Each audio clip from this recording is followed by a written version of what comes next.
Hello guys, so today we are going to the Ammonia Lab, and at the very beginning I want to go through some key concepts of this lab. So this is a molecular formula of ammonia. It's very cute, and the spatial structure, the molecular structure of ammonia is like this. So it is not symmetric, and from this we can see the nitrogen atom, it has the negative charge because it can attract the electrons, and for the hydrogen they have a little bit positive charge. So we can see the ammonia molecule is very polar, which means it is very soluble in the water. Ammonia is air pollutant, and so it is very soluble in water, and it can come from our daily life. For example, this is the urea, and it comes from the restroom. And in the environment, the urea can react with water to form ammonia and CO2. And this process is very slow, but if we have a long time, we will have ammonia accumulate in the restroom. That's why if the restroom is unclean, it will have a very bad smell. So for this reaction, it can happen in the restroom. On the other hand, in our human body, we have amino acids, and if we want to use the energy from the amino acids, they will remove the ammonia part from the amino acids, and so we will have ammonia in our body. But we know that ammonia is toxic, so we want to remove it. In our body, we will remove the ammonium by form urea, but we don't have CO2 in our body, but we have something like the bicarbonate. So we can combine these two to form the urea, and then the urea will be removed from our body. The next thing I want to go through is the equation.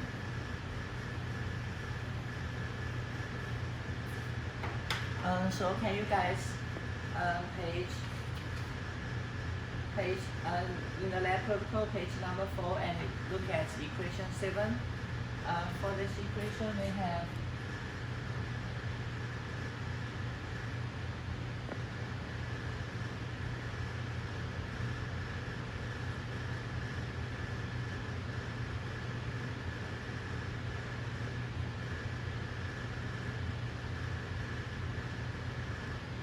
this is the equation that they will only use in the lab report, in the calculation. So this C refers to the ambient concentration.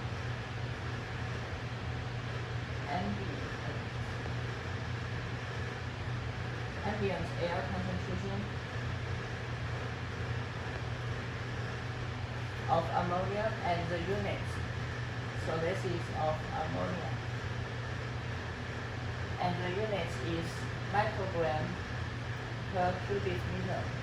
The unit is very important. And then the M refers to the mass of ammonium. So this is the mass of NH4 plus, because we can only measure the ammonium concentration in the cubits in the water solution.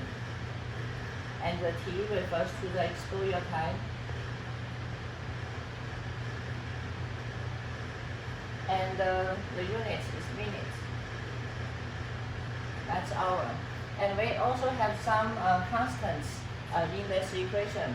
And this one are the conversion factors, so they are just constants. But for this one, this is the sampling rate.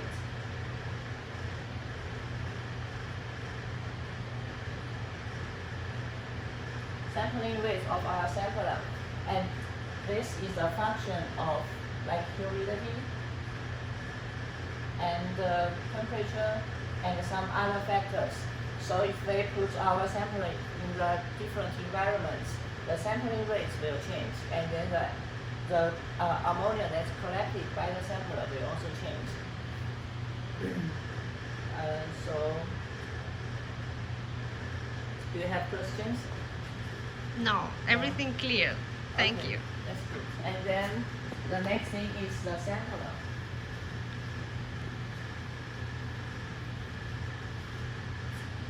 So during the experiments, we are going to use the sampler, and the structure of sampler is kind of like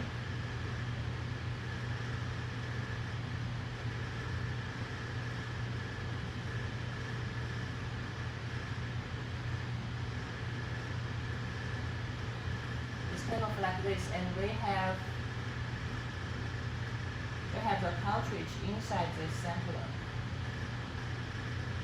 So when we put the sampler into the air, the ammonia in the air can just diffuse into the sampler from any direction.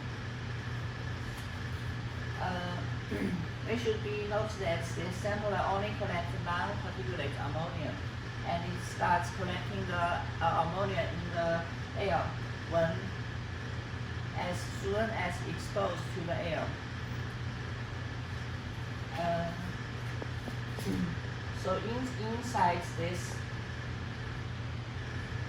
cartridge, this sampler, it will have something like this, and these parts are the diffusion pads.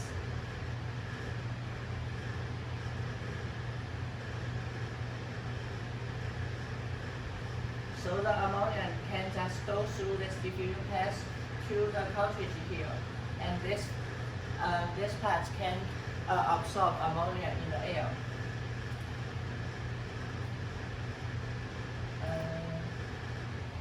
So we can just go to look at the sampler. So this is a cartridge, and this is our sampler. And then this is our cartridge. I can open this.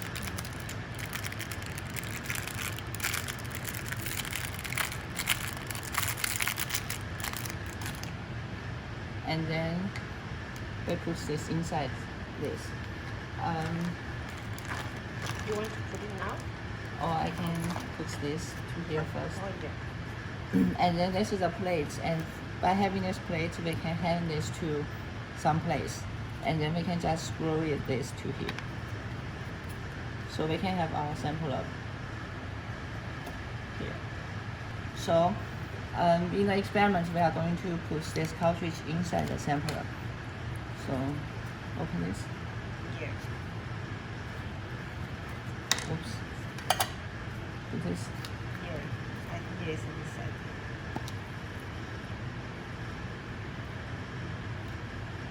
What happens if you don't use gloves when you touch the cartridge? I think because my hands will have some other chemicals, so it will contaminate the cartridge. Like this. And then so we have our sample ready, and then we can just hand this to the restroom. So shall we go to the restroom? You want we can go now. Okay, put it So we there. can just hand it to our lab, maybe. We use the tape and paste with the tape. Yeah, so we can use the tape. But the tape is here. You have tape here. Oh.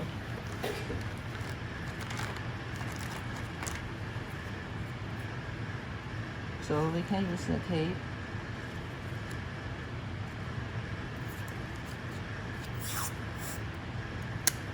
So where do we want to hang this?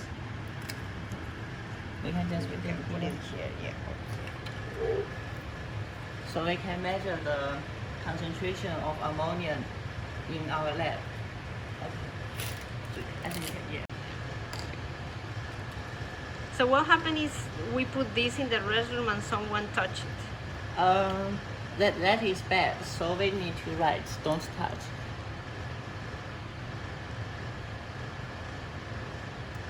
And if someone touches, what is the effect in the experiment?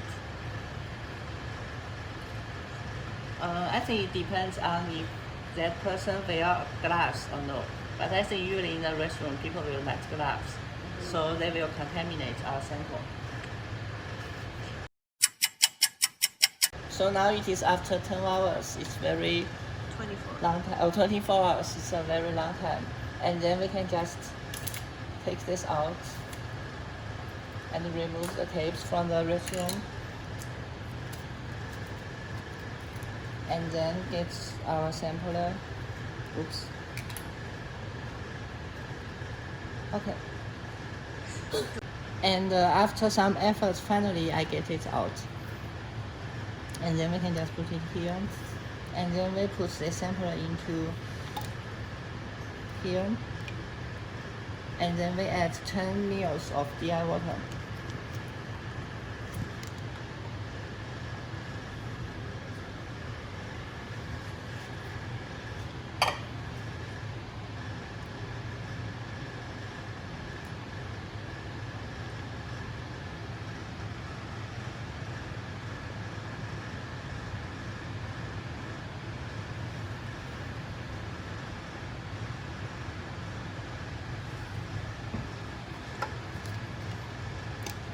And put this into our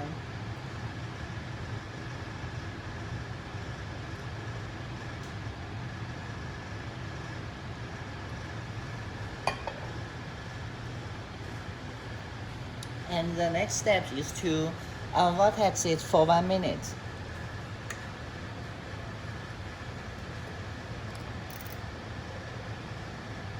Why are you doing this? Because we want to extract the NH4 plus in this sampler to the water solution. And you need to do it for 1 minute. What happens if you do it for less than 1 minute or more than 1 minute? Oh, this is a good question. I think if we do this less than 1 minute, the extraction may be incomplete, so we will have some ammonia inside the sampler. But if we do this more than 1 minute, that is a waste of time. So after 1 minute, we can stop this and then transfer it to the storage vial. Why are you using an amber vial? Because we want to avoid the light, so we should do this in the dark room.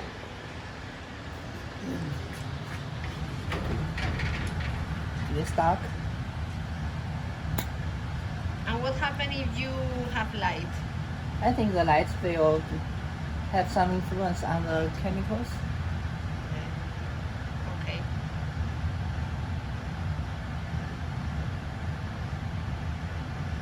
And when we do the transfer, we try to avoid this sample get into the vial. Then we are going to have a trouble. But this is good. And after this, we are going to transfer 1 ml of this transfer 1 ml from the storage solution into this reaction vial. Yeah. So here the pipettes, and we are going to use 1 ml.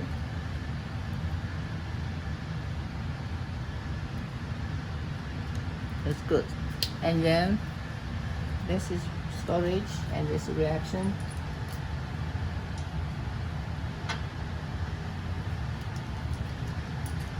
I only have 1 ml to here.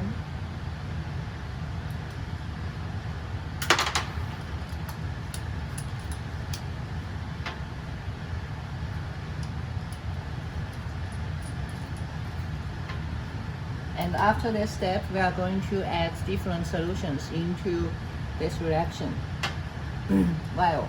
So basically, we have different solutions, like the phenol, cyan, ferric,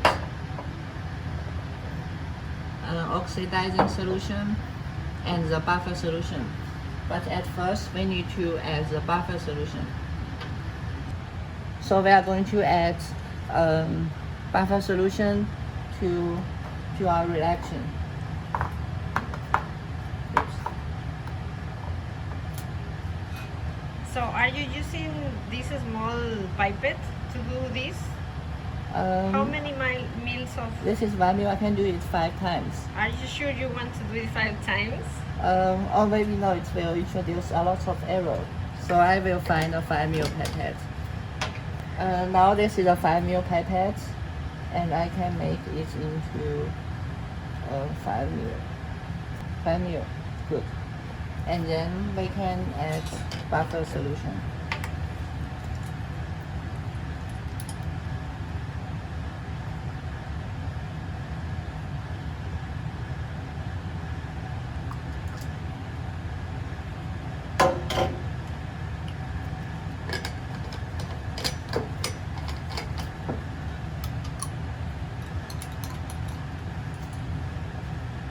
And then we add 1 ml of the oxidizing solution. Because this is oxidizing solution, we should be very careful. Why this is too tight? So when you go to 1 ml,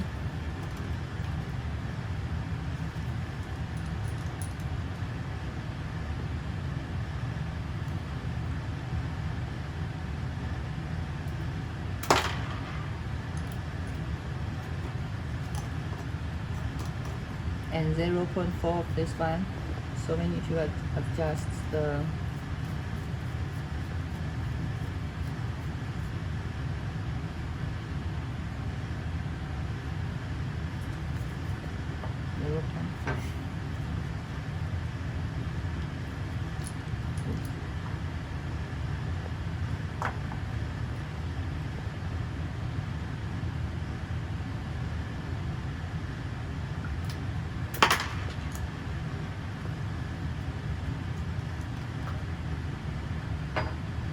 and another 0.4. Oops. Oh, the smell of the phenol solution is very weird. Do you like this smell? No. Oops.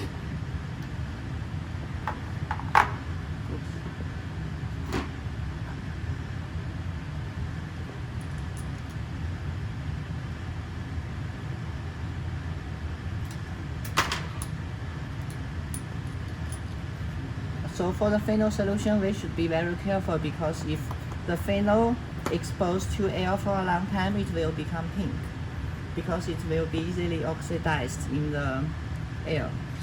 Okay. So we have our reaction ready. We are going to make the blank solution. So for the blank, we are going to add 1 ml of DI, which pretends to be our sample. And then we are going to add 5 ml of the buffer. So this blank is what? For what? Is blank? This is blank for the UVVs. And why are you putting all the chemicals instead of using only the water as a blank? Oh yeah, this is a very good question. Because we want to control the variables. We want the variables only to be the ammonia. So the other chemicals like the oxidizing solution and other things, they will not influence our results. And then for the cyan,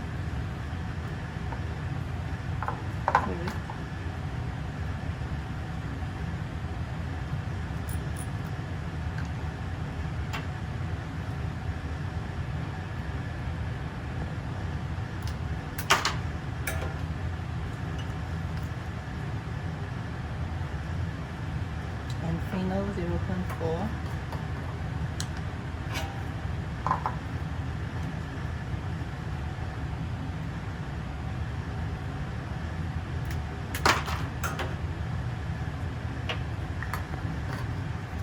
Oxidizing solution also 0.4. It's 1 mil. 1 ml. 1 mil, yeah.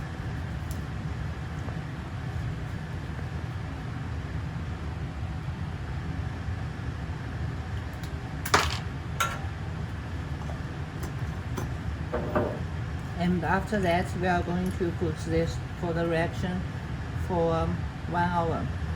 Shall we shake? For 1 hour, so we want to avoid this to expose to the light. So this is the toilet paper. Oh, this is paper towel. Don't waste paper towel in these days. So after 1 hour, we just get out of our sample, and then we transfer our solution into the cuvette.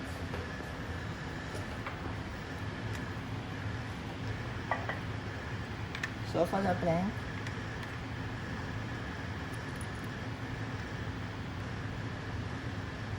to here.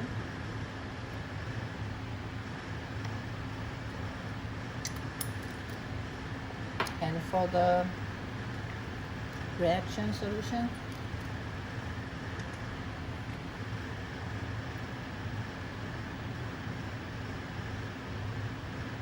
oh, it's become blue, but the color is a little bit light. Can I have a, you can see, yes, blue.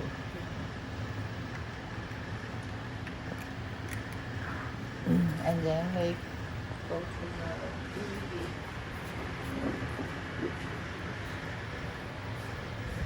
Oh, another paper towel.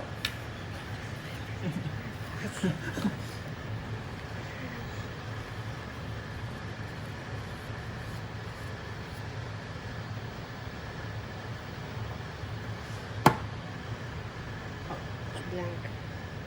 So we blank it.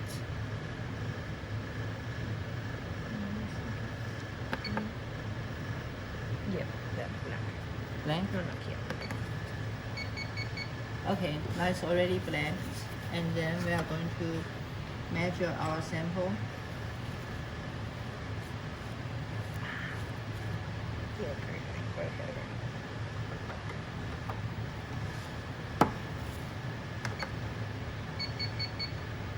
And this is our readings.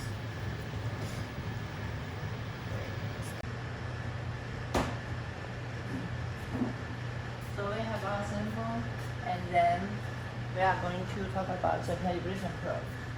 Happening here. And then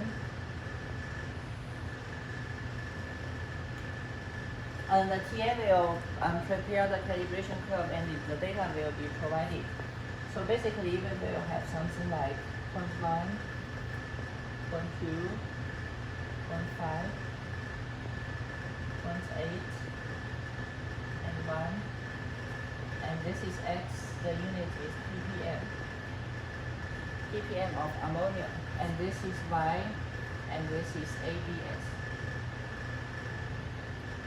For the calibration curve, I think we have already done in the first class, in the first lab. So we will have some points like this. So based on this data, we can make a linear regression. And the linear regression curve is generally, like I talked, it's like plus B. And for the linear regression, we can solve A and B, so we can have this equation ready. And in this equation, we know that Y refers to the UV with reading. And then the X refers to the concentration of NH4 plus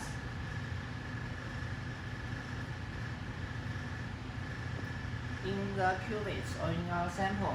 And then this concentration can be used to calculate the mass of NH4 plus in the equation that I mentioned at the beginning of the lab.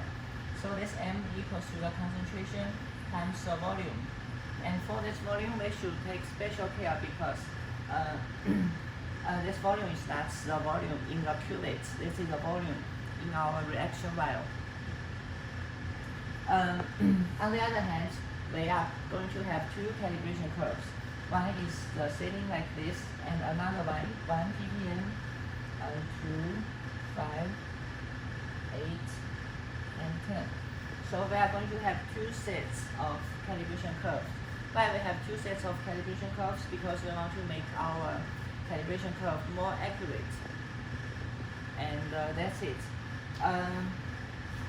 So the TA will provide all the data and all the information online, and we will also provide two videos of the diffusion and the Barr's law.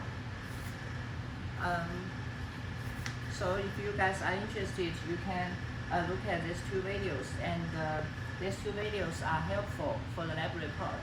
So they recommend to you guys to watch those videos.